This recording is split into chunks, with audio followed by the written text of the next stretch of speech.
Everybody, I just wanted to take just a moment and I'm going to show you part of our property and the view that we have, and then I want to explain to y'all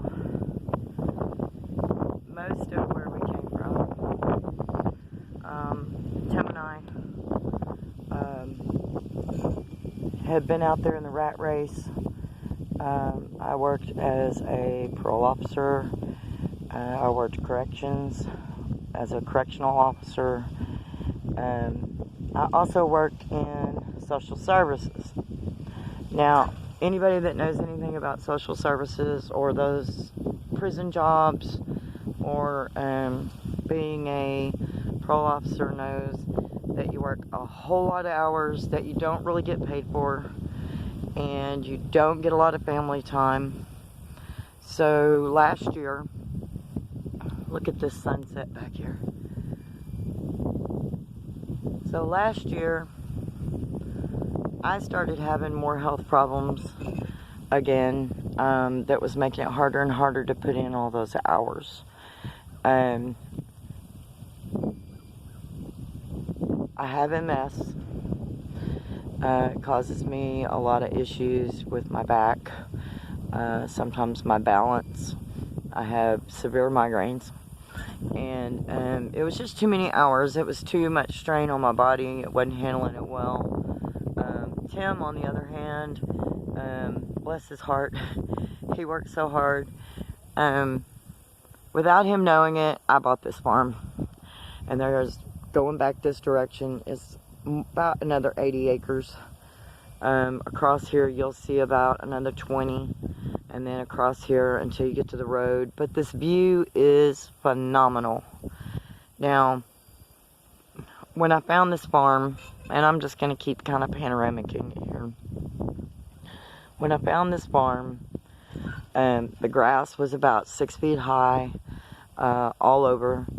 We have spent a year doing this, and Tim, as you know, for everybody that knows us, he drives a truck. So his paychecks have been chewed up for over a year on our dream. I bought this farm, and I told him I did it, and he was like, "You did what?" And I was like, "I bought a farm, Tim." And he says, no way. He said, "Our house is almost paid for. How did you buy a house? How did you buy a farm?" So we got out here.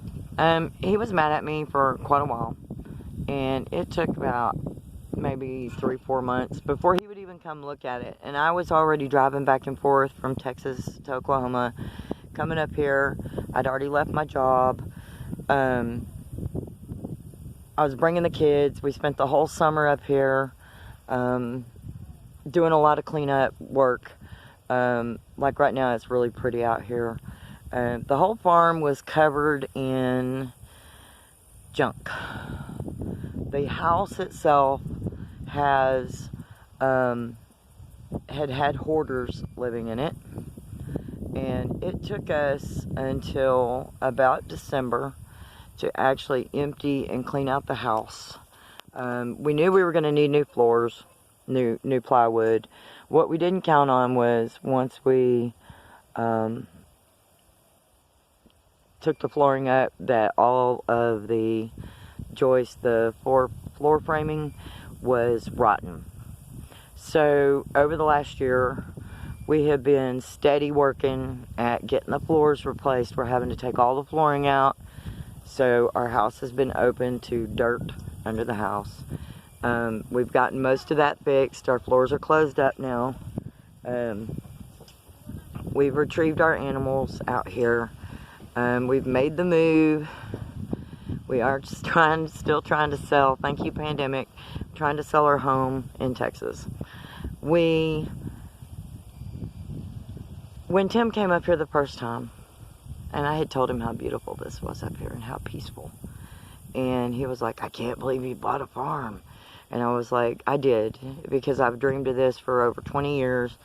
I was worried that my body was not going to hold out for it, And if we didn't get it done, there was a good chance I might not ever be able to do it.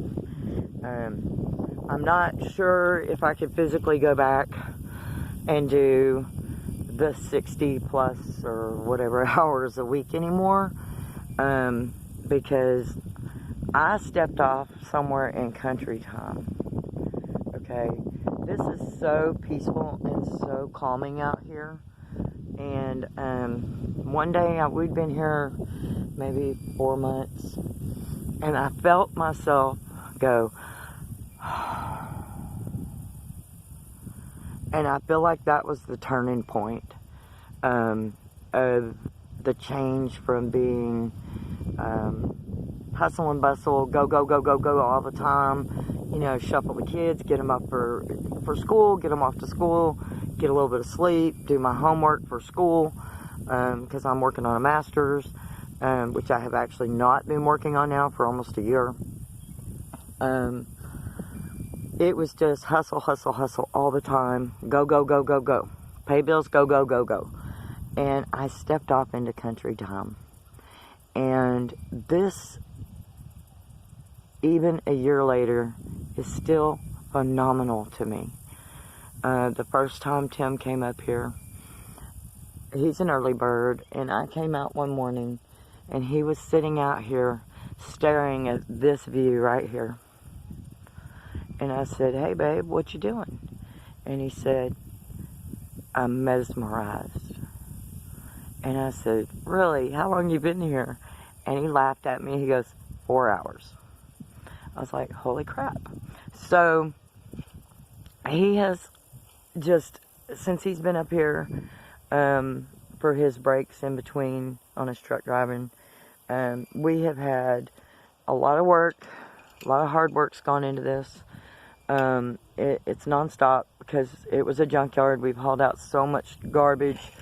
We made a deal with the owner and the guy that we're buying it from, and all the garbage and everything, all the cleanup, fixing the house, all that. So we made a big deal with him, and we now are going to be owning the whole 120 acres. So we come out and we look at this, and Tim comes home and he works really hard, and he comes home and he's like, I just don't want to leave. And I told him, I said, you know, that's how I feel every day out here, just being out here. We have our goats, we have our donkeys, we have chickens, we're getting ready to have some hogs, but we have put everything we have into this. We put retirement's gone into it, from my jobs, our savings, every bonus that Tim's gotten, every paycheck, everything that we have has gone into this property. And we're still not there, you know, we're still not totally where we consider ourselves ready to function as a farm. But we're doing it, and we're making it happen. We've run across a lot of obstacles along the way, things like that. Since that time, my sister and I have reconnected. She's up here, and we've asked her to come stay here. We have a trailer, we have a cabin, both need work, just like our house. She has just recently moved up here with us to help. She's phenomenal. She comes out here, she gets up in the mornings and she comes out and she works and doesn't ask for anything. She doesn't have a job because of it, so I'm helping her with her bills. She's helping me with our farm. You see one of our cats right there with no worries in the world of getting run over by a car. I mean, it's just incredible to see this unfold out here every night. It's the same. Like, it's different clouds, different sun every night. You know, just phenomenal just looking at this. And we're so thankful that we were able to find this place. And now we have help. But, you know, y'all think about what y'all want for dreams. You think about what you want to do if you ever had the money. You just go through those things over your life, and you're always like, oh, I wish I could do this or that. And we're doing it. And it's cost us so much. I have contemplated going back to work. I don't know how long I might be able to physically last, because I do have days. A little over, around a year ago, I quit taking all pain medications and everything that I was taking from my medical issues, and I wanted to come off of the medicines. I'm feeling great in that area. I have not needed any of those medicines since, but I can't do the physical daily run hustle that I used to be in. Tim's tried to keep it where I don't have to. So, you know, I'd like to do another one of these videos one day when Tim is home and get his perspective of it. But I just want y'all to know that this right here is what we call country time. And if you ever get a chance or an opportunity to follow your dream, I say take that leap. Sometimes it's really hard, like me moving all these miles away from my parents. I love my mom and dad, and my dad actually got COVID during this pandemic. We've been up here, we stay away from everybody, so I'm not as concerned about us because I don't go anywhere. But he pulled through it. He's doing better. He's back home. I know a lot of people, this election year has been a nightmare. I don't really care who you voted for, to be honest. I know that the election fraud that's going on and things is not right.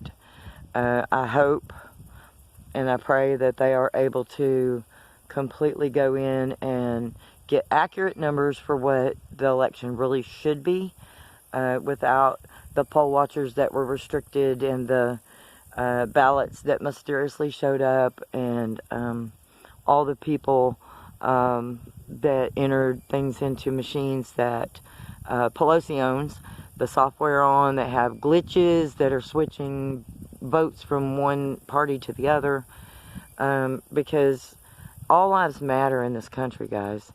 And I mean, from everybody who had ancestors here in the beginning, like us with the Indian heritage, to all the way back when Columbus hit, you know, our land out here. But the big thing is that we as the people, I feel like, deserve the right numbers. It doesn't have to necessarily go in my direction or somebody else's direction. I would prefer my direction, but I still don't think that no matter what, that the numbers were accurate. I support either party for fighting these numbers and having the votes done accurately, because I believe that every vote should count, every legal vote. I do not believe that our news accurately did anything. I watched 3 different stations during the election. I do not believe that they were fair and impartial on either side. I watched 3 states get called the minute the poll ended. You know, the minute that the election time stopped, and they didn't even have one number in. I watched other states that should have gone to Trump get held and not reported. I watched states that numbers were really close just automatically get called for Biden. I just want y'all to pray, because I know most people right now have been listening on the news that they've picked our president, and regardless of which direction you're going, our president has not been certified. The votes have not been certified in. The ballots have not been accurately tallied. They are working on stuff like that in court. My understanding from what I have been able to find is that they actually have both sides have filed lawsuits.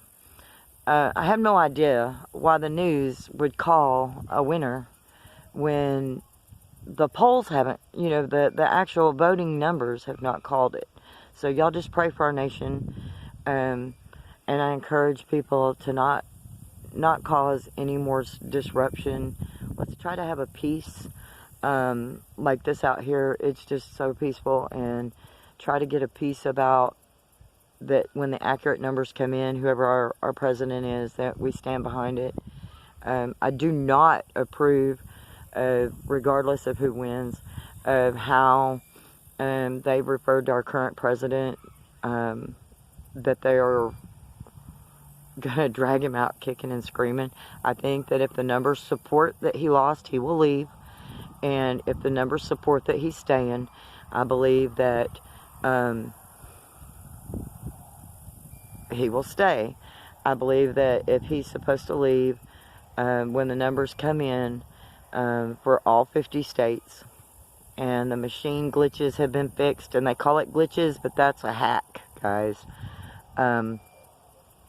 Anything that switches one party to the other in the system, and Pelosi is actually the person who is running the machine's software company, tells me that every state that's using that needs to go back and recheck their numbers, regardless of which direction it goes. I know that they have a lot of lawsuits that are pending. I saw today there was at least 8 by one party and a couple by the other party. And I just want y'all to pray for our nation. The accurate numbers come in and we find out who our actual president is soon. But guys, I want y'all to look at all this.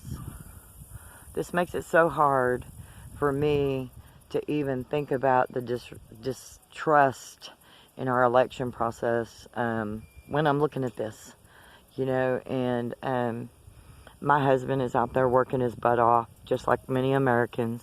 He's been running the whole pandemic to make sure everybody had everything they needed. And then his employer just decided to pay him whatever. He runs by the mile, gets paid by the mile. They didn't pay him by the mile. They just randomly picked some number under $500 and would give him a paycheck. And he probably could have gotten a whole lot more if he'd have gone on unemployment. But he's had to change jobs. Now, even his job that he's on, because of work reducing, he's had to switch positions from doing one type of truck hauling to another. And so I just want to encourage everybody to pray for your family, pray for our country, and that our courts and our electors, the elections numbers all come back and give us an accurate representation of what it should be, and then everybody can go forward.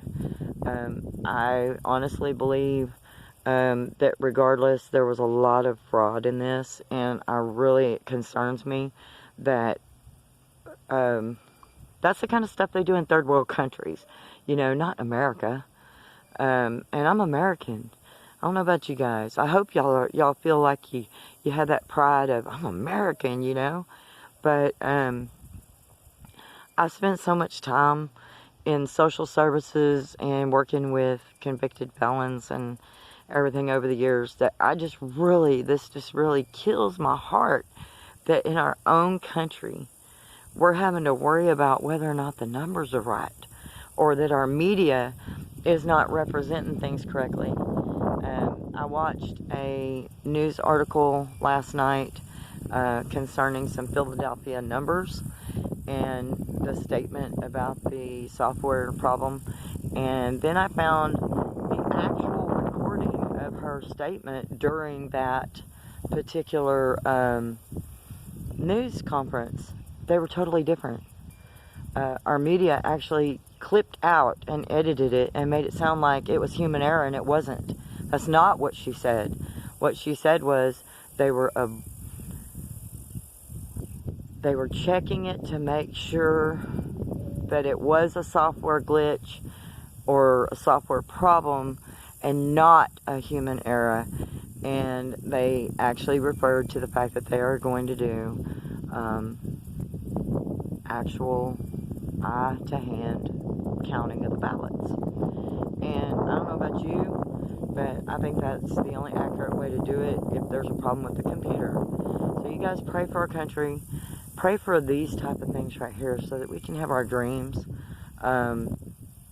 You know, pray for your family. I don't want to see anybody get COVID again. It devastated me when I found out my father had it. But just pray for your families. Try to come together.